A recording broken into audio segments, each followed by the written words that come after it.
नमस्कार दोस्तों, king global world school YouTube channel के इस नए वीडियो में आपका स्वागत है। आज हम लोग पढ़ेंगे पेड़ पौधों में पोषण के बारे में। हम लोग पढ़ रहे थे क्लास 10वां का बायोलॉजी का पहला चैप्टर जैव प्रक्रम पोषण। यह तीसरा वीडियो होगा जिसमें हम लोग पढ़ेंगे पेड़ पौधों में पोषण के बारे में। तो चलिए समझते हैं। पेड़ पौधे अधिकांशतः स्वपोषी होते हैं और पेड़ पौधे में पोषण की क्रिया प्रकाश संश्लेषण के द्वारा होता है। किस तरह होता है? प्रकाश संश्लेषण के द्वारा होता है। तो लिख सकते हैं इसको, पेड़ पौधों में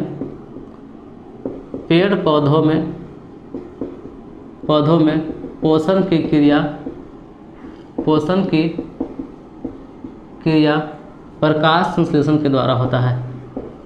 प्रकाश संश्लेषण के द्वारा होता है। संश्लेषण के द्वारा होता है। हम लोग सीख लिए पेड़ पौधे में पोषण की क्रिया होता है जो प्रकाश संश्लेषण के द्वारा होता है। अब समझते हैं कि यह प्रकाश संश्लेषण है क्या। प्रकाश संश्लेषण कहते हैं किसको?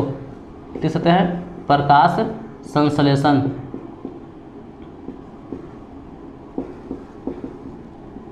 प्रकाश संश्लेषण कहते हैं किसको?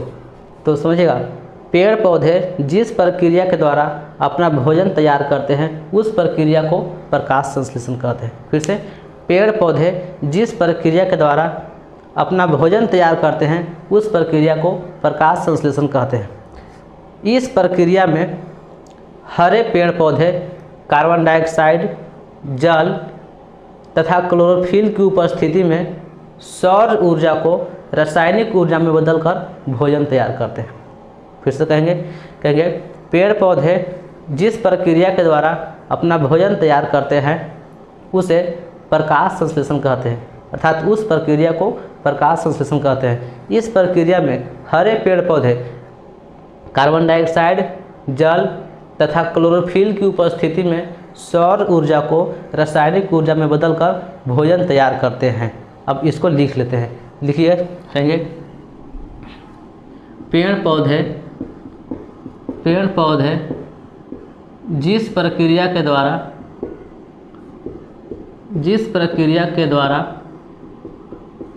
अपना भोजन तैयार करता है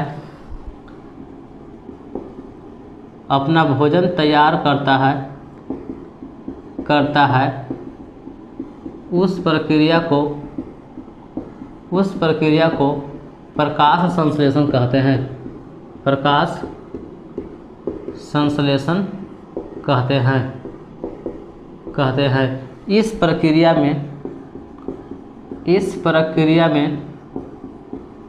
में हरे पेड़ पौधे कार्बन डाइऑक्साइड,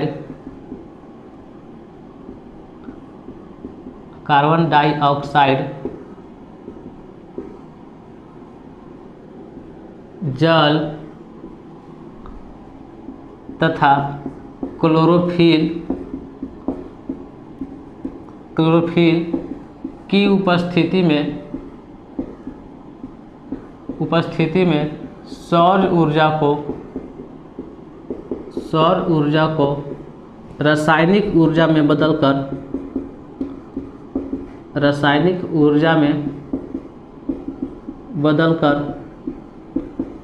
बदलकर भोजन तैयार करते हैं। ध्यान दीजिएगा, इसमें क्या क्या चाहिए?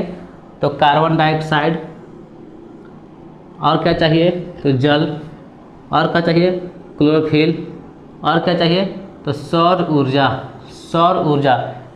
ऊर्जा को ही रासायनिक ऊर्जा में बदला जाता है इस प्रक्रिया में। अब इसके लिए एक रासायनिक समीकरण तैयार करते हैं। देखिए क्या क्या चाहिए इसको? कार्बन डाइऑक्साइड तो कहेंगे CO2 चाहिए प्लस, और क्या चाहिए? जल H2O चाहिए, और किसकी उपस्थिति में? तो कहेंगे क्लोरोफिल की उपस्थिति में। तो इसके पास अपना क्लोरोफिल होना चाहिए।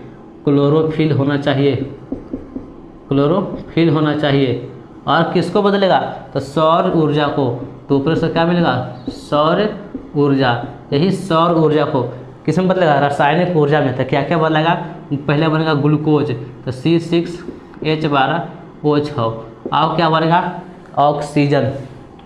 O2 और क्या बनेगा जल H2O इतना निकलता है। ये बना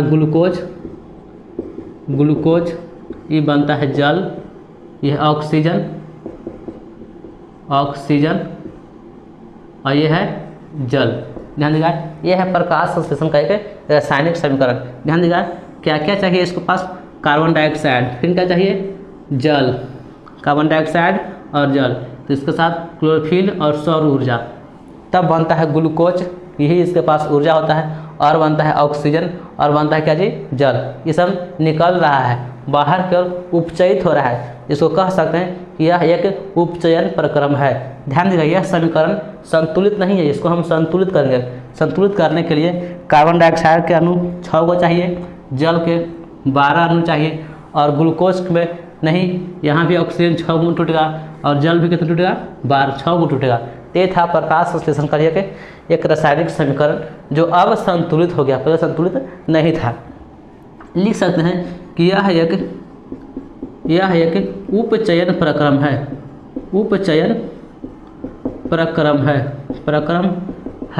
क्योंकि यह उपचयित हो रहा है, मतलब टूट करके बन रहा है, तो कह सकते हैं कि प्रकाश संश्लेषण एक उपचयन प्रक्रम है। अब ध्यान दीजिएगा यह प्रकाश संश्लेषण क्रिया होता कहाँ है इसके बारे में समझते हैं। तो पहले इसको आप नोट कीजिए, फिर हम मिटा रहे हैं। अब हम लोग समझेंगे प्रकाश संश्लेषण के लिए कच्चे पदार्थ के बारे में। तो यहाँ लिख सकते हैं प्रकाश संश्लेषण के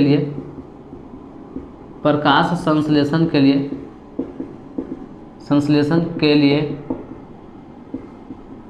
4 कच्चे पदार्थ की आवश्यकता पड़ती है। 4 कच्चे पदार्थ की आवश्यकता होती है। 4 कच्चे पदार्थ की आवश्यकता होती है। 4 कच्चे पदार्थ कौन कौन है? तो पहला कहेंगे कार्बन डाइऑक्साइड,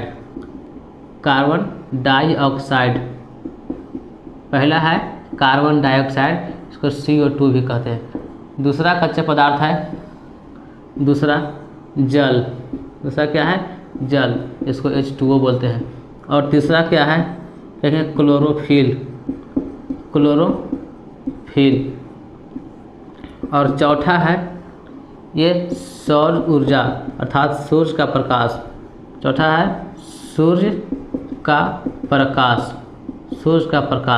प्रकाश संश्लेषण की क्रिया के लिए 4 कच्चे पदार्थ की आवश्यकता होती है। पहला कार्बन डाइऑक्साइड की आवश्यकता होती है, फिर जल की आवश्यकता होती है, फिर क्लोरोफिल की आवश्यकता होती है, फिर सूर्य के प्रकाश की आवश्यकता होती है। ये 4 चीज़ में से कोई एक चीज़ नहीं होगा तो प्रकाश संश्लेषण क्रिया नहीं हो पाएगा। इस प्रकाश संश्लेषण क्रिया के लिए 4 कच्चे पदार्थ बहुत जरूरी होते हैं। हम लोग समझेंगे अब कार्बन डाइऑक्साइड, जल, क्लोरोफिल और सूर्य का प्रकाश कैसे कैसे से क्रियाएँ होते हैं से। अब समझे हो क्लोरोफिल क्या है ऐसे प्रश्न आता है, तो इसके लिए हम समझते हैं पूरा डिटेल से प्रकाश संश्लेषण के बारे में कि किस तरह से प्रकाश संश्लेषण क्रिया पेड़ पौधे में पत्ती में भाग में होता है। हम लोग देख लिए कि 4 कच्चे पदार्थ की आवश्यकता होती है और कैसे होता है इसके बारे में समझते हैं। इसको भी आप नोट कीजिए। हम लोगों ने देखा प्रकाश संश्लेषण के लिए 4 कच्चे पदार्थ की आवश्यकता होती है और 4 कच्चे पदार्थ में कार्बन डाइऑक्साइड, जल, क्लोरोफिल और सूर्य का प्रकाश, ये चारों की आवश्यकता होती है। अब हम लोग देखेंगे इन चारों की आवश्यकता कहाँ कहाँ पे होती है और इन सब से क्या क्या पदार्थ बनता है और कौन कौन सी क्रियाएँ होता है, इसके बारे में समझेंगे इसे। ध्यान दीजिएगा ये है पेड़ का एक पत्ता लिए है जो हरा पत्ता है, ऐसे भले फिगर में हरा नहीं है लेकिन हरा पत्ता है। देखिए हरा पत्ता ये है, इसी को हम लोग बोलते हैं वृंत या स्टाल को बोलते हैं। इसके सहायता से या टहनी से जुड़ा होता है। और ये बीच वाला भाग दिखाई दे रहा है, इसको बोलते हैं मेन भेन, इसको बोलते हैं मेन भेन, मतलब मुख्य सिरा।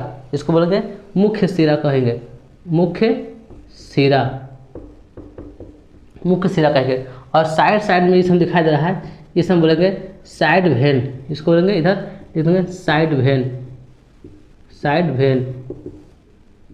सहायक सिरा भी कह सकते हैं, इसको 2 सिरा है। और ये दिखाई दे रहा है ये भाग, इसी को बोलते हैं लीफ ब्लेड।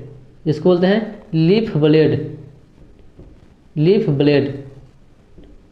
और ये है इसको नोकीला वाला भाग अगला, इसको बोलते हैं एपिक्स। तो ये तो पत्ता का संरचना था, कभी और इसके बारे में विशेषता पढ़ लेंगे। अब ध्यान दीजिएगा, ये पत्ता के ऊपर वाला त्वचा होता है चमड़ा, उसको बोलते हैं एपिडर्मिस, बोलते हैं एपिडर्मिस।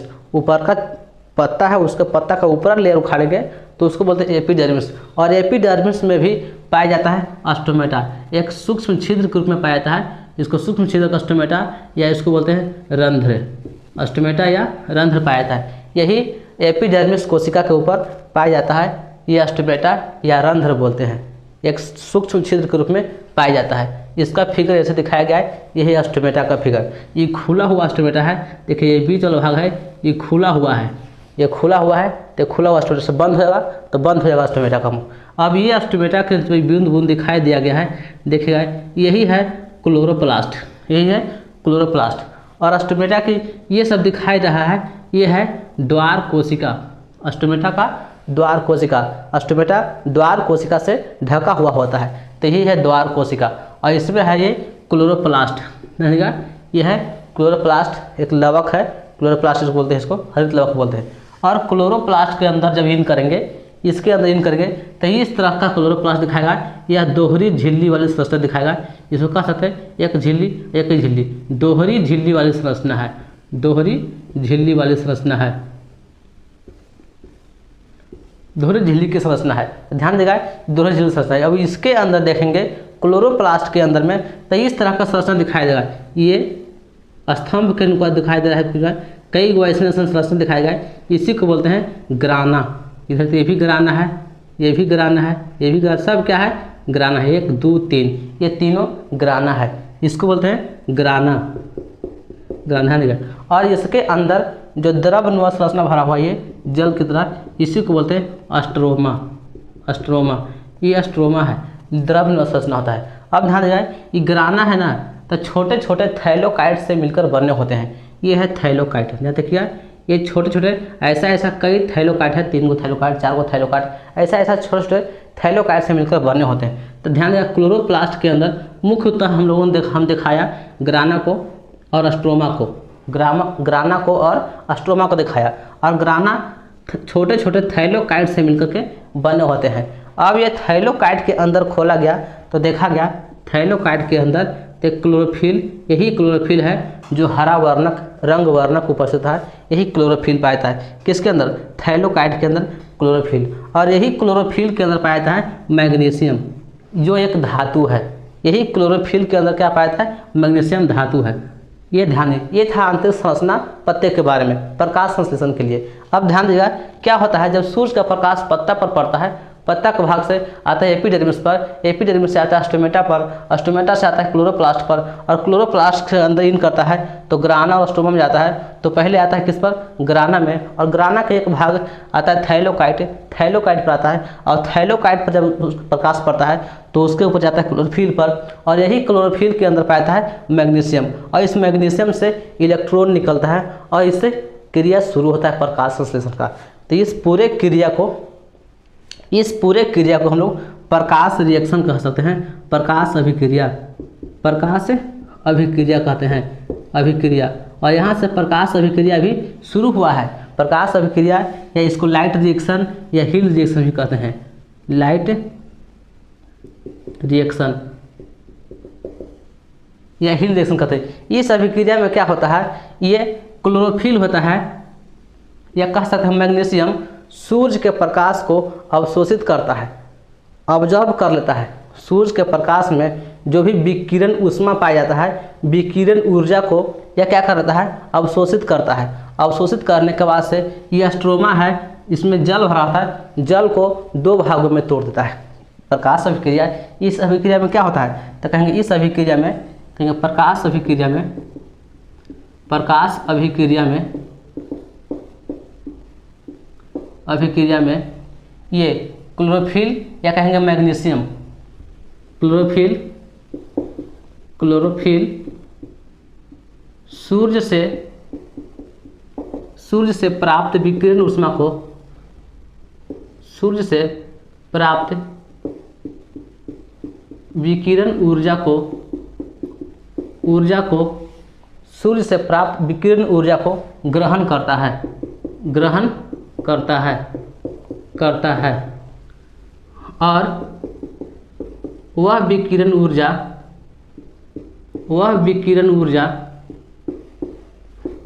ऊर्जा जल को दो भागों में तोड़ता है। जल को अर्थात H2O को दो भागों में तोड़ता है, दो भागों में तोड़ देता है।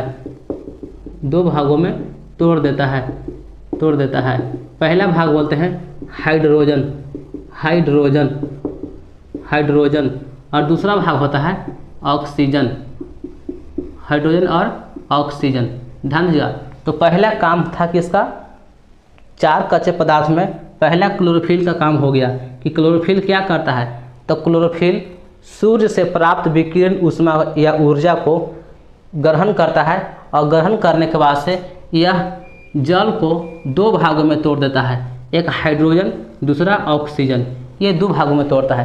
तो ये होता है सिर्फ प्रकाश अभिक्रिया में, सिर्फ किसमें? प्रकाश अभिक्रिया में। इसके बाद संपन्न होता है अप्रकाश अभिक्रिया या उसको बोलते हैं अप्रकाश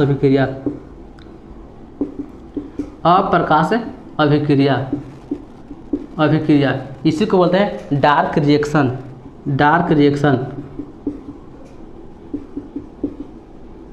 अप्रकाश अभिक्रिया या डार्क रिएक्शन। इस अभिक्रिया में क्या होता है? देखो, दो का तो काम हो गया, पहला काम हुआ क्लोरोफिल का और दूसरा काम हो गया जल का।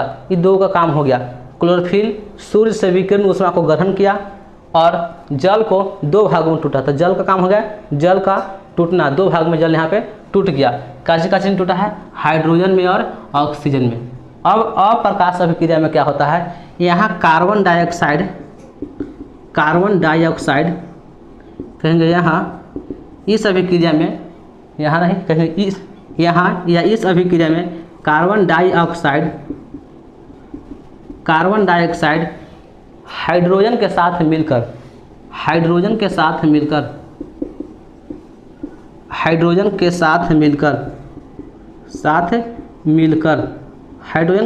मिलकर ग्लूकोज का निर्माण करता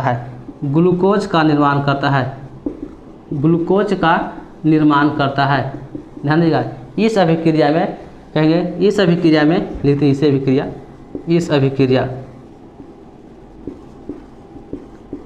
इस अभिक्रिया में कार्बन डाइऑक्साइड हाइड्रोजन के साथ मिलकर ग्लूकोज का निर्माण करता है।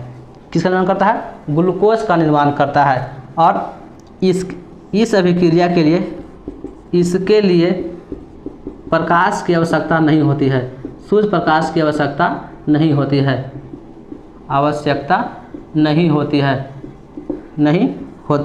इसीलिए इसको अप्रकाश रिएक्शन कहते हैं, क्योंकि इसके लिए प्रकाश की आवश्यकता नहीं होती। प्रकाश की आवश्यकता तो खाली इसके लिए हो, जल को तोड़ने के लिए दो भागों में, हाइड्रोजन और ऑक्सीजन में। यहाँ तक हो गया ये अप्रकाश रिएक्शन। अब बचा कौन सी? ऑक्सीजन का तो कोई काम नहीं रहा, टूटा तो यही ऑक्सीजन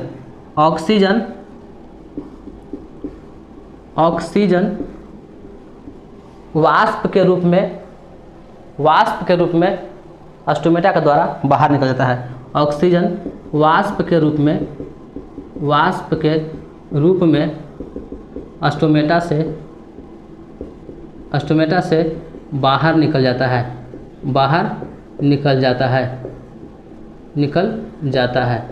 हम लोगों ने देखा प्रकाश संश्लेषण के लिए 4 कच्चे पदार्थ की आवश्यकता थी और 4 कच्चे पदार्थ में से सभी का अपना अपना उपयोग देखा हम लोगों ने।